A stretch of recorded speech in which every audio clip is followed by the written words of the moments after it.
I thought I would borrow from what people in other countries are doing to give a sense of the context and also to give a way to evaluate what Mr. Biden's team is coming up with. So I chose an example of one of the largest cities in the world, Berlin, Germany, the center of the most important economy in all of Europe, a major player in the world economy today. In Berlin, there is a government. Because they have multiple parties, they're not like the United States. They don't think two parties is enough. They actually want competition from multiple political parties. So they have a good half dozen major parties and even more small ones. The government in the city of Berlin is a coalition of three parties because no party came even close to 50% of the vote. Okay, here are the three parties. And if you didn't know this, well, that's something to do with what the media in the United States do and do not cover. The three parties that together govern the city of Berlin, a city of millions of people, is number one, the German Socialist Party. Number two, the German Left Party, which is what I'm going to come back to, and it is to the left of the Socialist Party. And the third party that make up the three-party coalition that governs Berlin is the German Green Party. Socialists, leftists, and Greens. Why is this important? Because they've come up with a number of policies, three in particular, that I want to mention to all of you so you can imagine what that might mean in terms of what Mr. Biden's team is and is not doing. So let's begin. 2 years ago, the government of Berlin passed a law, and that law said there could be no increase in rents in Berlin for 5 years.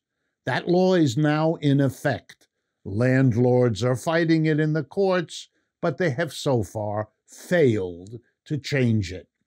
The law has a number of other qualities. For example, new renters to an apartment cannot be charged more than was being paid by the previous renters of an apartment. Interesting idea. Does not exist in the United States, and to my knowledge, never has. Here's the second. This is an initiative. It's not yet the law, but the Linke, this left-wing party, which is the second largest component of the coalition, they're pushing for a referendum in this September's election. They've already gotten 77,000 signatures. They're going for the 170,000 you need to get on the ballot.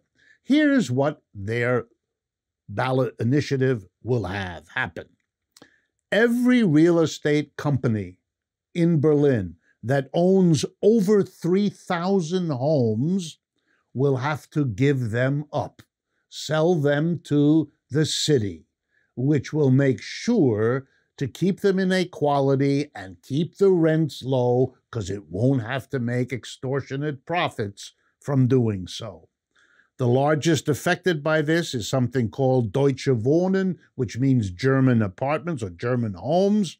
It owns, ready, 110,000 homes in Berlin. But I thought you'd be interested in the two other enterprises that together own 10% of all the homes in Berlin. One is the American capital company Blackstone, and the other one is the Boston capital company MFS Investment Managers.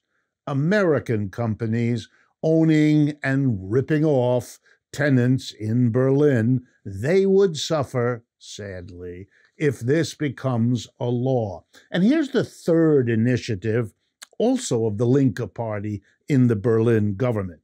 They have proposed a law that requires, this is interesting, all city jobs, from kindergarten teacher to garbage collector to courtroom staff, to meet a quota of 35% of employees who are either first or second generation immigrants.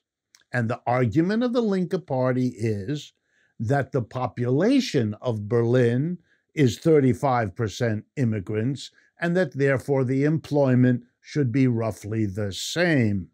Currently, immigrants are 12%. This is an attempt by the Linke to do something about the ghettoization, the discrimination, the second-class citizenship that immigrants who are citizens still suffer in Germany. Interesting for Mr. Biden's team, perhaps, to consider, and for all of us to know our possibilities, not out of someone's head, but out of a practical political project in one of the world's major capitals.